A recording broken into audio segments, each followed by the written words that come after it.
Selam aleyküm, dabır kere saygılı ATR telekanalının teleseyircileri. Bugün programmasını seyretesiniz. Studiyada sizler için Gülsüm Halilova çalışa ve bugün programmasının endi sonki, yani 3. bölümünü biz elbette ki bu günleri herkesine meraklandırgan ve ketirletken ve gündemde mühim olan meselelerinin müzakereleriyle devam etmemiz ki bu Kırım işgalinin 4 yıllığı. Bu münasibetle aslında bu günleri birçok tedbirler, programmalar, merasimler o'tkazildi ve biz bu meselelerini de müzakere etmeye devam etmektemiz. O sebepten sizlerge en evvela bir ilanı vermeye istedim. Ekranlarınızda rejissörlarımız telefon numarasını gösteriyor. Bizlerge telefon açınız, sizni meraklandırgan sorularınız bu studiyada aydınlatılması mümkün ve hususan studiyamızga buyurgan ve teşrif buyurgan musafirimiz olarga belki de cevap verir. Studiyamızın musafiri ise Kırım Tatar Milli Meclis azası bu Riza Gaşevkiyev. Selamun aleyküm, hoş geldiniz. Aleyküm selam, Allah razı olsun. Riza, elbette ki çok böyle güzel şeyler hakkında sizinle laf etmeye isterim ve ben umut ettim böyle günler gelecek ve biz bu meselelerini kotarıp laf edeceğiz. Lakin bugün ne yazık ki biz Kırım işgali meselesini müzakere edemiz. 4 yıl geçti, bugün 2018 sene Kırım işgalinden 4 yıl geçti ve bu günleri 4 yıl evvelsi Kırım'da yüz bergen hadiselerini hususan siz nasıl hatırlaysınız?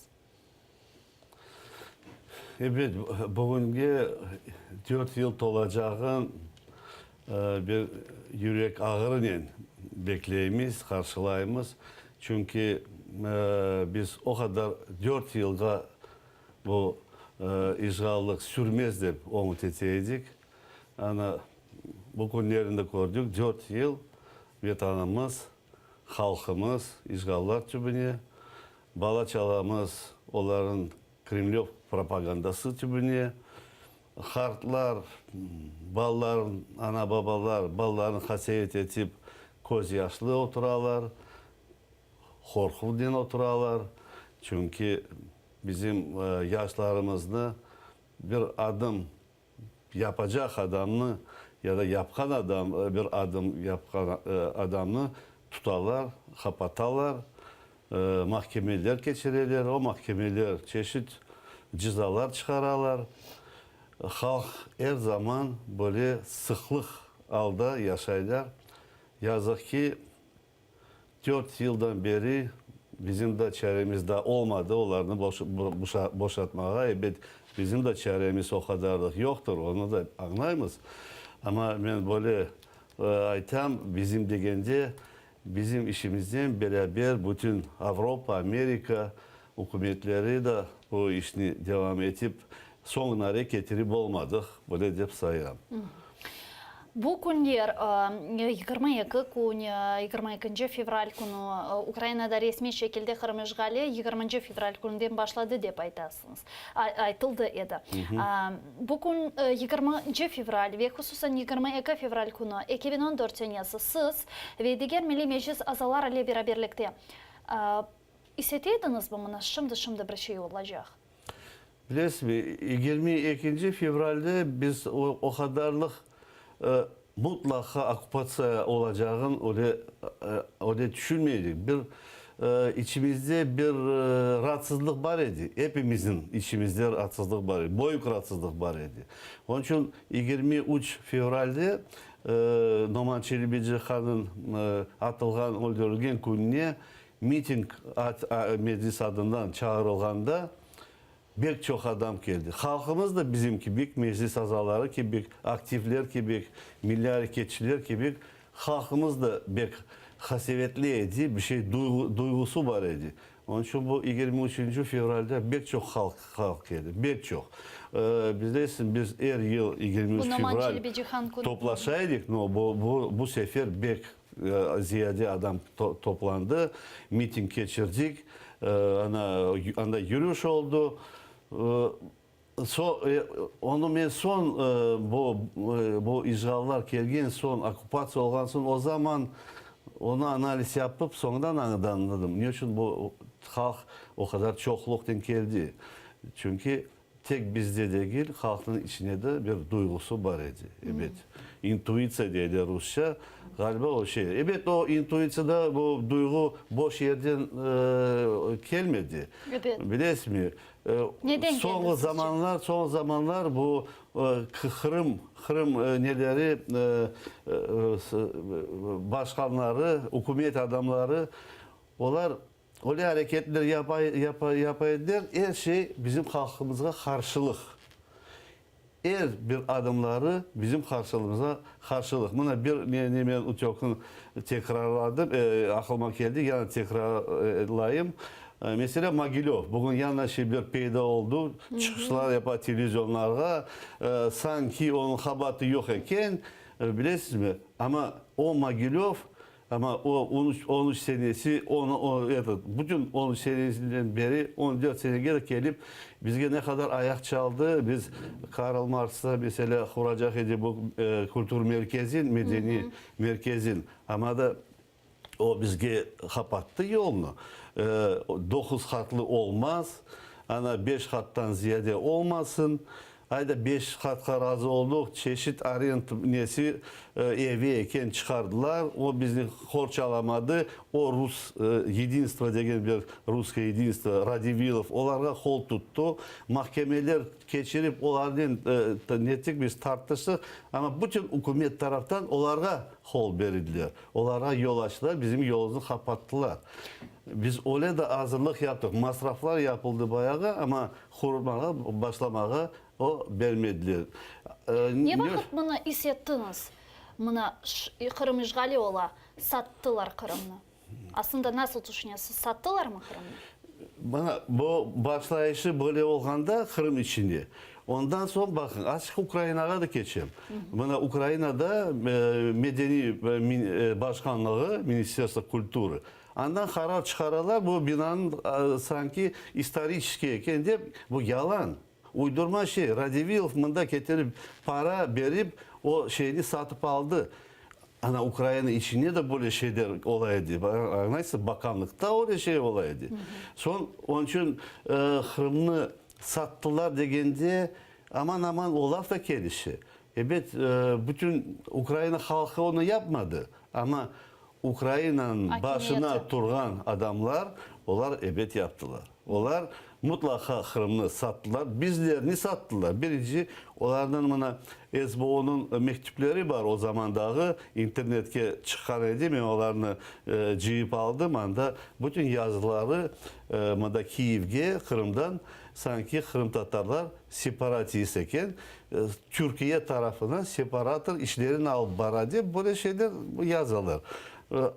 O zaman da Ruslar, Ruska Yedinstvo Rus bayrakları yere asıp yürüp Kırım Rusya, Sivastopol Rusya deyip yürürler onu onları duymayırlar, görmeyirler sanki bu normal bir şey.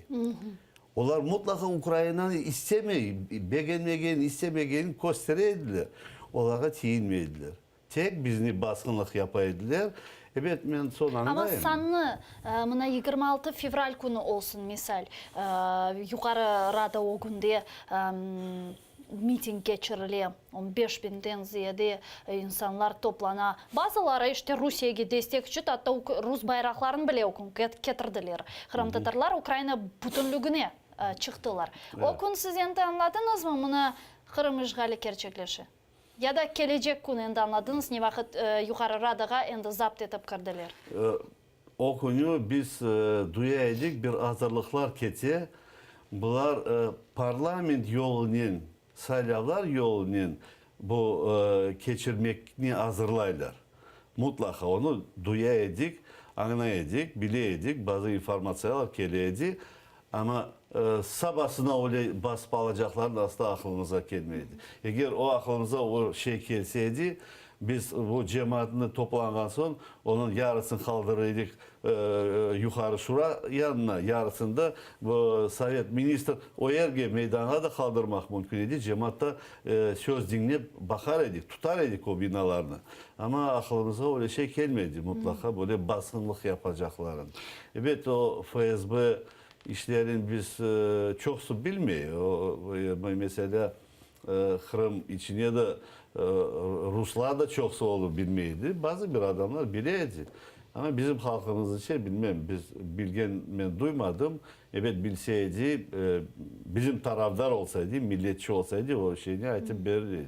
Bilesiz, çok insanlar ayta ki, ekspertler, siyasetçiler bildirir ki, mına bir şeylerini değiştirmege mümkün olsaydı bu hadisede, bu tek mına bu 2-3 ay içerisinde değiştirmege mümkün idi. Fevral ayından başlap, işte referandumdan da birkaç ay geçeceğinden sonra tek bu işte Mayıs ayının sonuna kadar değiştirmege mümkün idi bu şeylerini. Bu 3 ay içerisinde siz nasıl düşünüyorsunuz? Referandumunu göz önüne alsak 16 Mart günü geçirilgen referandumunu 26 fevral günü göz önüne alsak ki belki de kaldırmağa da mümkün edi o halkını.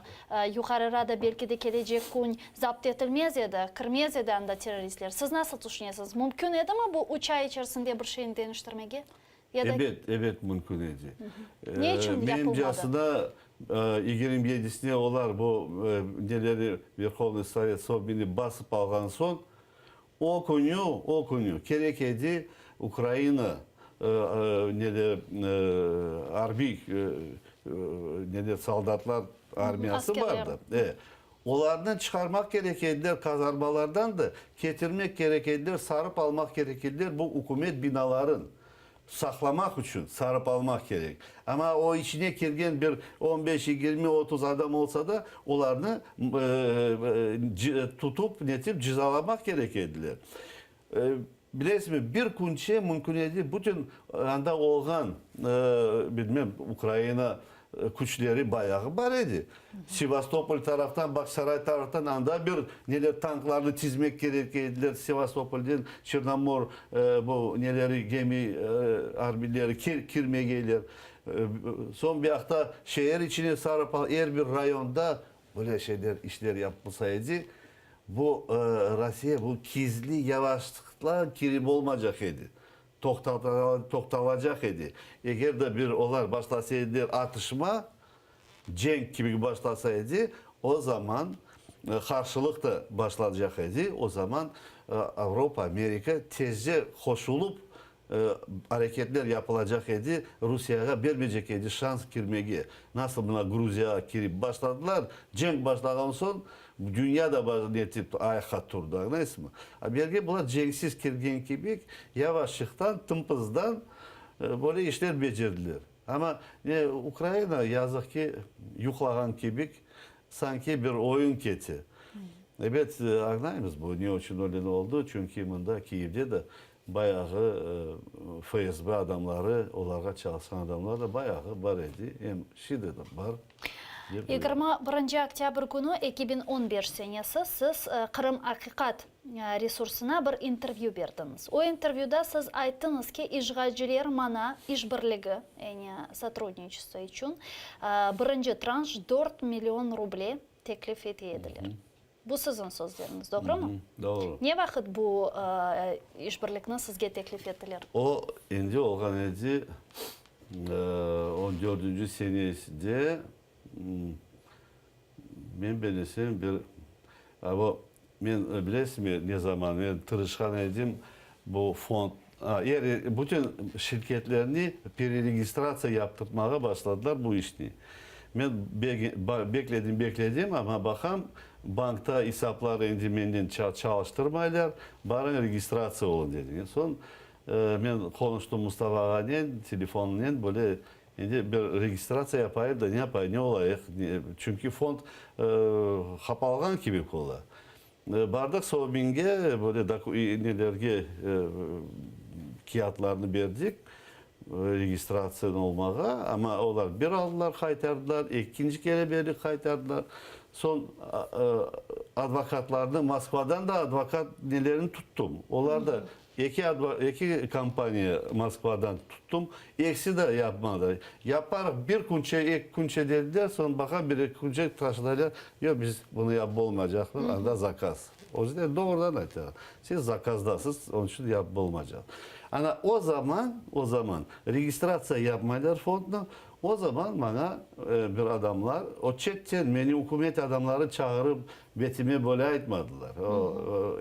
Onlar bilirler beni niyeti. Çetten. Benim bir tanışlarım var. Onlar politikada değil. Onlar bir huliganca ballar. Neyse politikacı değil. Ama informasyon olarak çok var. Onlardan bazda bir neler kullanırlar, bir şeyler ayttırıp onlardan bana ayttırdılar. Rıza dedi, ben seni dost sayam dedi bir Tatar oğlanı. Eğer sen vazgeçmesen bu karşılık yapmaya seni kapatacaklar. Eğer sen çalışsan, fondlu çalışmaya hazır olsan sana 4 milyondan ziyade ruble bank hesabına taşınacaklar. Sen bu fond nasıl çalıştı oraya da çalışacaksın dedi. Sana kimse bir şey etmeyecek. Sen buna halka tırışacaksın çalışmaya, bu paralarını yardımlar etip böyle yapacaksın.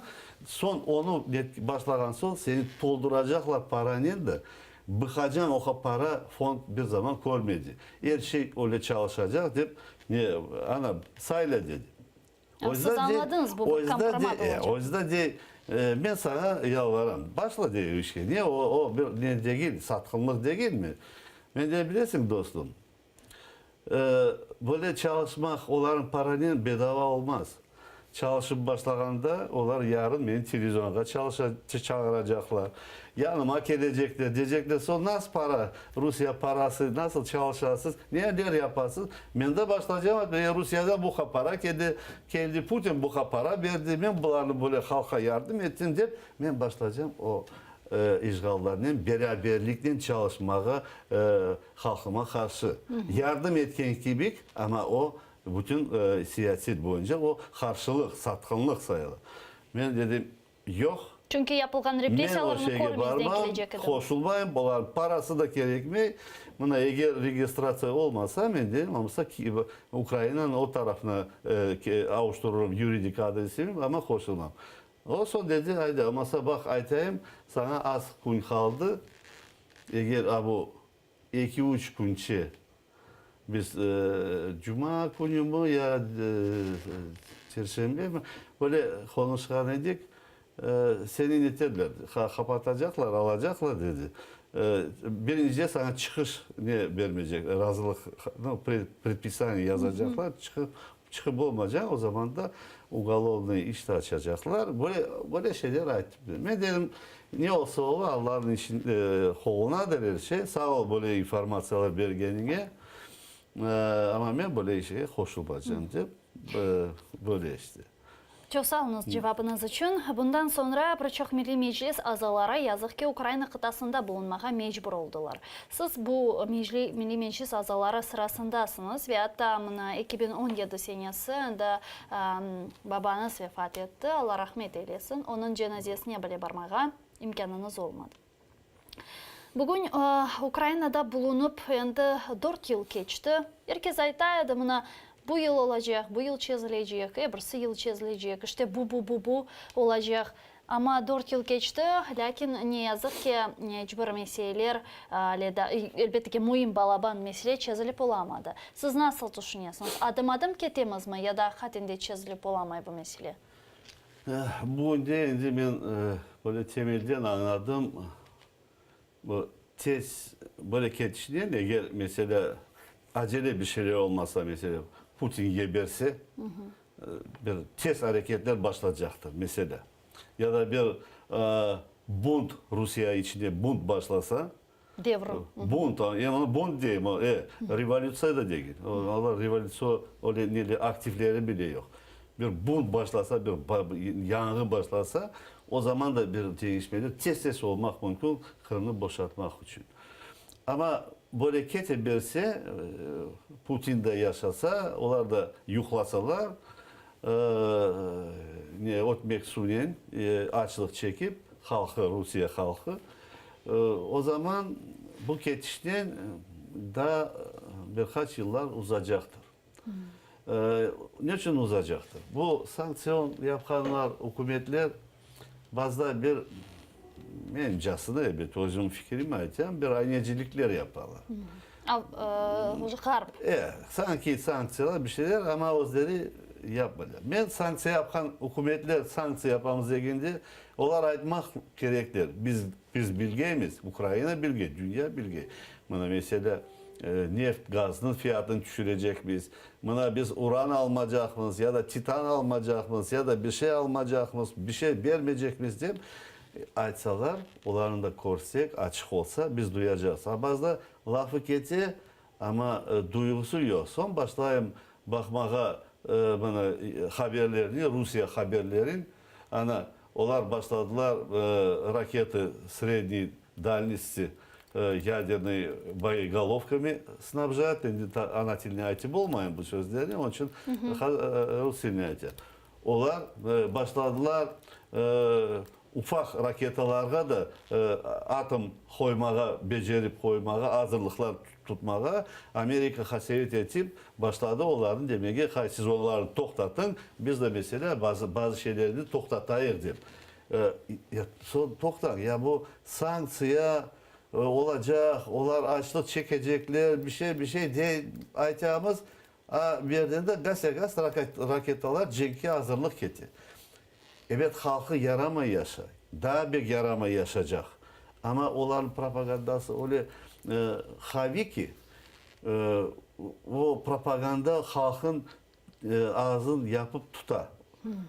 Nam lишь бы не было войны böyle bir lozungları var.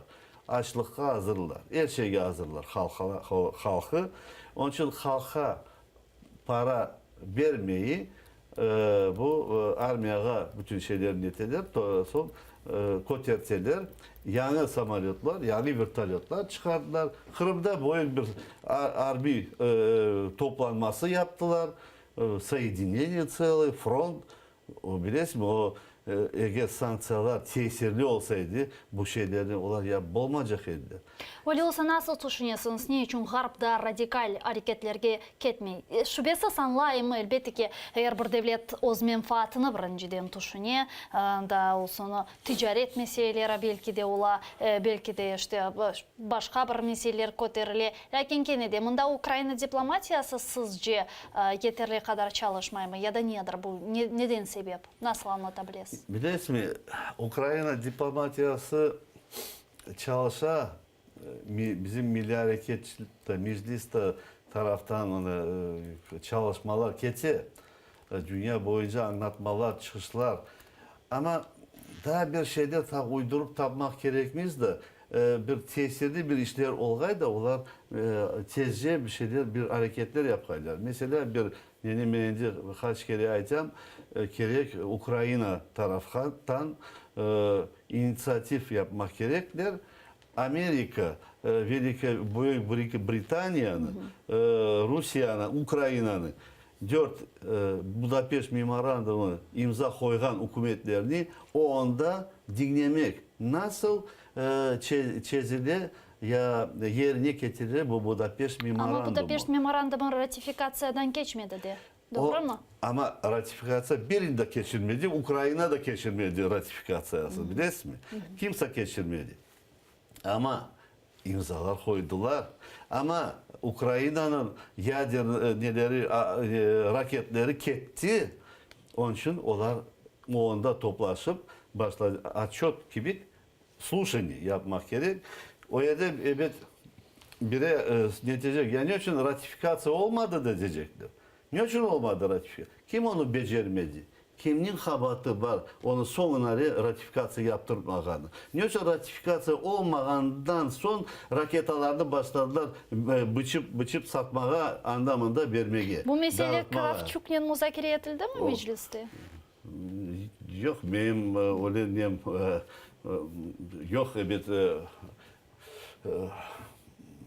ne diyeyim полномочий yok bende ona öyle şey aytmağa. Ben bunu efirde aytarım dinlesin. Biri aytsa da evet bana полномочий olsa o yüzden közüne de aytıracağım. Çünkü bilmek gerek. Ama içimden düşünüyorum o boş bedava bu işler olmagandır. Böyle yapılganı. Acele tez bölüştüler. Kim ne kazandı onu bilmiyorum ama eğer o anda bu dinlenirse her şey belli olacak. Ama dinletse, bütün dünya onu dinleyecekler, sualler olacaklar. Ona göre son dünya kararı çıkacak. Belki Amerika'ya da Angliya'ya da açılacaktır. Sizler imza çektiniz, Ukrayna'nı horçalap olmaysınız. Keregi kebik. Niçin 4 yıldan beri olar basıcılar tübüne cenkler 10 binlerden adamlarını joyup netti, öldürülüp böyle yaşayış keti. Kana baştan netmege yerine getirdik bu Budapeşt memorandumu deyip böyle düşüncelerim var. Kana bunu nasıl kim onu kotarecek? Ben bu lafını mecliste ettim. Bu lafını bir yıl evvelsi Litvanya bir konferansiya olgan edi. Anda hükümet adamları da var idi. Anda aytkan edim. Haydi rast gelse aytam ama bilmiyorum daha işitmediler ya da ben belki bu yanlış fikirdir. Ben bu en doğru fikir diye saymayayım. Ama böyle bir şeyler yapmasak, böyle bir hareketler, bu sanksiyalar, yuhu sanksiyalar geçecek. Resmen ben Türkiye'ye barganda da bir bıltırları rast geldim bir Rus kadını konuştum. Duydum onun akayı polkovnik Rusya'nın. O özaraları laf etip son ben de o lafına bir sual verip hoş oldum. Dedim sizge bu valda nasıl yaşamak böyle cemketi böyle Ukrayna sanksiyalar sizge o dedi sanksiyalar oca etimine sanksiyalar bize yardım etsedir. Bizim halkımız yuklagan halktır. Bu bizim Rus adamı tepmesen o durup bir iş yapmayın. Buna sanksiyalar bizi çalıştırmaya o greti. Biz başladık buna bir şeyler topraklarda sürmeye saçmaya böyle şeyler başladı. Mandarin de saçacak. Apelsin de o süre bizde her şey olacaktı. Vallahi eğer sanksiyalar... Çünkü Türkiye'nin ticaret keti. Devam. Evet. Sanksiyalar böyle azlıktan geçse onlar vallahi kötülecekler. Onlar resurslar balaban, toprakları balaban, adamları çok. Yamına Amerika Birleşken Devletleri geçen vakitlara Putin'in etrafında olan hepsi ticaret adamlarının isimlerini böyle bir cedvelge yazdı. Ve bu insanlar sanksiyalara nail olabilir. Bu vakta ne aytarsınız? Sizce bu efektif olabilir mi Amerika Koşma Ştatlarının bu cedveli? Resmi bu lafını bıltırlardan beri işitkendi akıllı adamlar, oligarklar, Rusya oligarkları. O zaman başlayacaklar bir hareketler yapmaya Rusya'da da bu sanksiyalar kelip çıkmaya. Ama yapmadılar. Şimdi fevral başı geçti. Şimdi adları da açıp başladılar. Kana kimin otu patladı? Ben daha bir adamın görmedim. Rusya iş adamların otları patlap, aklap yürgenlerin. Bilmiyorum. Nedir o? Nasıl sanksiya? Kana ne için onlar bir hareket yapmalılar? Anladınız mı? Belki de daha o birden yapmazlar, belki de bir korkup da oturarlar organizasyon ama o bıltırdan beri, yarım yıldan beri ziyade bu laf geçti. Ama Kırım'da Milli Meclis Reisi bildirdi ki sanksiyalar bir şekilde kendini tesir ettiler. Evet, meclis reisi mesela bizim liderimiz onların informasyon taraftan bilgileri benden ziyade. Çünkü onlar çet hükümetlerde yürüyorlar, adamların konuşuyor, hükümet adamlarının, prezidentlerin konuşuyor. Onların analizleri, onların aytkanları benden doğru olmalıdır valla. Ama ben bu yerde abivatil kibik de bazı bir düşünge kibik netiyem aytam. Kana niye koruyayım bu sanksiyalardan? Kana o sanksiyalar. Eğer o oligarkların anda 1 trilyondan ziyade paraları tutulsaydı, yani şu bunlar indemeyi, ne için indemedi? Ne için patlamadılar anda Moskva'da da gelip Putin'i netip etrafına oturup kana politikanı değiştir, kana başka bir yaşayış da bu sanksiyalar çıksın diye. Ne için olmay? Bilmiyorum. Bilesiz şimdi Avrupa'da kun-kundan birçok neonatsist böyle hareketler peyda ola. İşte sağ radikal ideyalarını, gayelerini özlerinde ifade etken insanlar geçenleri mana Moldaviyada, Sofiyada olar böyle büyük marş geçirdiler. Onların da özüne has işte özünün problemleri var, özünün talapları var. Prezidentler daha çok işte Almanya'da sanksiyaların lağu etilmesi için laf etili.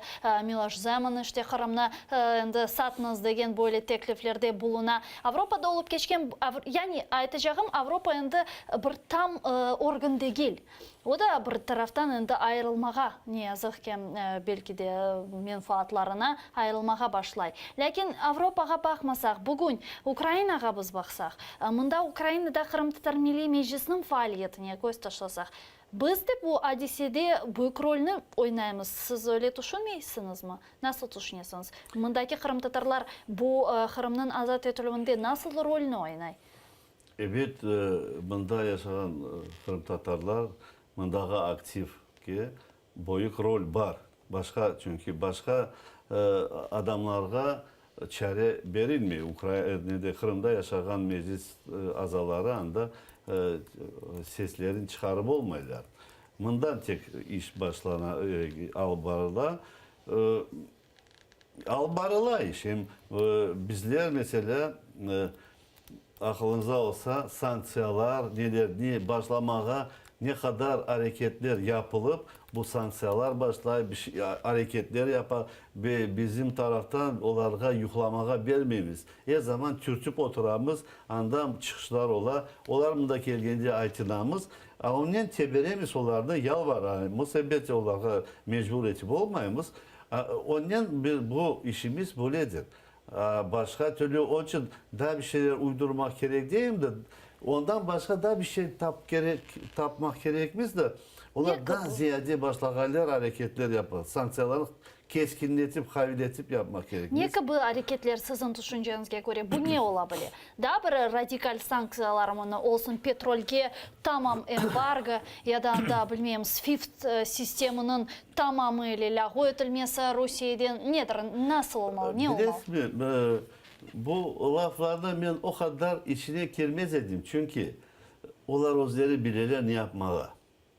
Ama da tutarlar özlerin çünkü ekonomikleri, o hükümetlerinin zarar görecekler. Sakınalar halk, iş adamları, onlar beğenmeyecekler. Onlar başlayacaklar mitingler, bir şeyler geçirmeye, karşılık yapmaya. Ondan sakınalar. Ama da bizim taraftan, Ukrayna taraftan böyle işleri alıp varılmak gerek de bütün Dünya Kongres tarafından işleri alıp varmak gerek, akıllarına getirmek gerek hepimizin de, özümüz de, onlara da buna ikinci Dünya Savaşı olganda neydi? Amerika çetleşip kaç yıldan beri oturup baktı Cenk'e. Sonundan duygan son. Bu Germanya basıp bütün bularını alıp Angliyaga raketalar yönetip Fransa'nı basıp alıp dünyana almağa tırışkanına korgence başladılar. Bütün hükümetler bir şeye bakmayı dünyanın akçasını çıkarıp verdiler, ortağa koydular. Dünyanın akçasını verdi. Amerika bir nesin saymayı. Bütün bu iş adamları ceplerinden çıkardılar o akçanı. Ne gerek? Yana da böyle dünya yanğaydı, son çıkargaydılar o akçalarını. Paralarını bugün çıkarmak gerekli. Az bir şey sanksiyalara zarar etse o ölümlük zararlık olmaz olarak. 1 milyar yerine kazanır yarım milyar. Bir şey değil. Ama da bu Putin faşist sistemasının başından toktatmazsak bütün dünya o güçlenebilir. Anlarsın mı? Buna bu şey ufak raketaları, baygalovkalar uydurup başlasalar o bir haflı bir şeydir. Bir haflı. Anlarsın mı? O başladan anlamında vermeyi ufak raketler onu tutup olmaz dünyada. Bir başlasa bir cenk son dünya yanacak.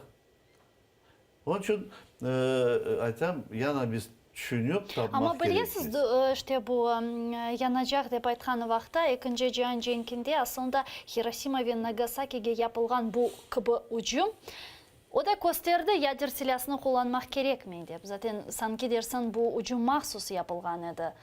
İnsanların kormesi için yader silahı ne kadar ağır, ne kadar zarar getirgen bir silah. Bugün onu hiç kimse kullanmak istemiyor, öyle değil mi? Yani? Evet, o silahlı o zaman kimse anlamaydı ne olganın. Bir de teoretik taraftan. Ama praktik taraftan o kadarlık bilmeydiler. Onun için Amerika, bilmiyorum, ben de daha öyle sayam, onsuz mümkün idi bu cenkli yenmegi Amerika'ya. Ama bunu taşlagan son, bu aslında Rusya'nın da, Sovyet hükümetinin de korkuzmağa onu yaptı. Başka dünyanın da korkuzmağa onu yaptı. O endi birinci hükümet dünyada olganın bunu bildirdi. Hem Japonya'da o zaman da kapitülasyon yapıp Cenk'i toktattı. Anlayısın, Cenk'i yendi ve dünyanı korkuzdu. Ama özleri de son demokratik lideri adamları sonundan da öyle onu evet feşman eteder böyle silahlı kullananlarına. Programımızın yekünlenmesine bir 5 dakika kalar ekende sizden çözülüm yollarını laf etmege isterim. Siz aytasız, buna bizning Kırım'da insanlar seyrete ve ular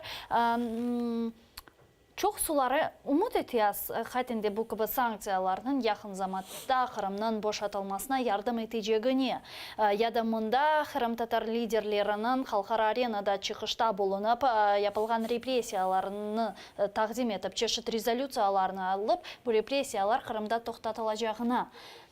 Böyle baksak Rezağa, siz inanmaysınız sanksiyalarının tesir edeceğine. Öyle değil.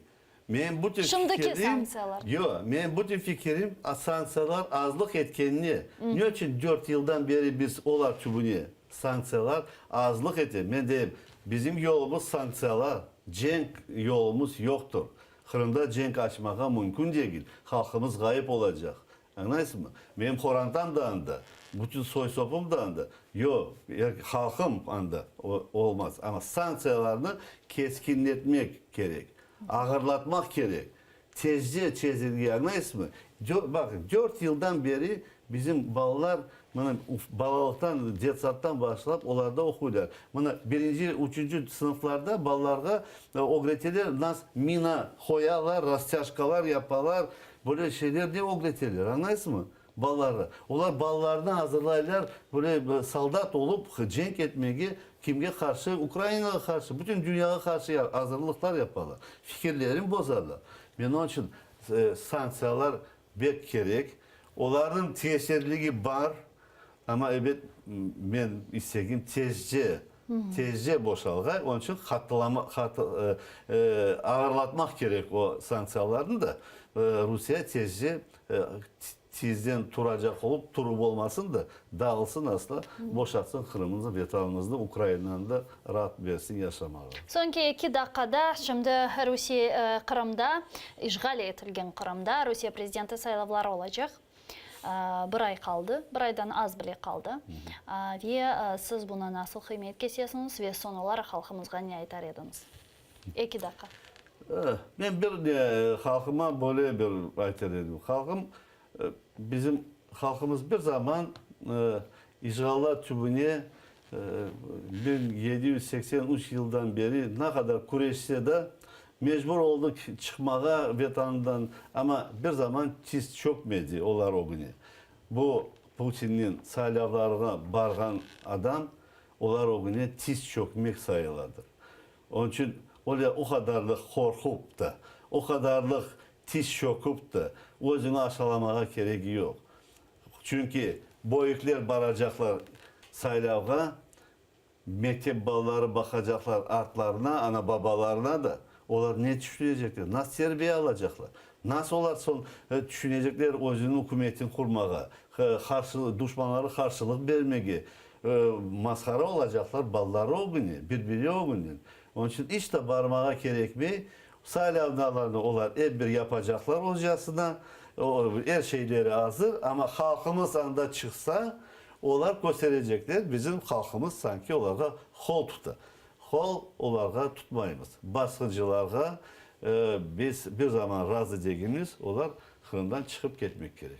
Büyükten büyük teşekkürler. Riza Şevkiyev, Kırım Tatar Milli Meclis azası bizim stüdyamızda edi, hürmetli seyirciler. Biz ise yazık ki bugün programmasını yekunlemek mecburiyetindemiz. 3 saat devamında sizle beraberlikte men Gülsüm Halilova çalıştım ve şimdi Kırım Tatar tilinde Şevket Namatulayev sizlerine sonki haberlerle tanış edecektir. Sonra akşam programmasında en mühim ve en meraklı haberlerini, müzakerelerini seyretiniz.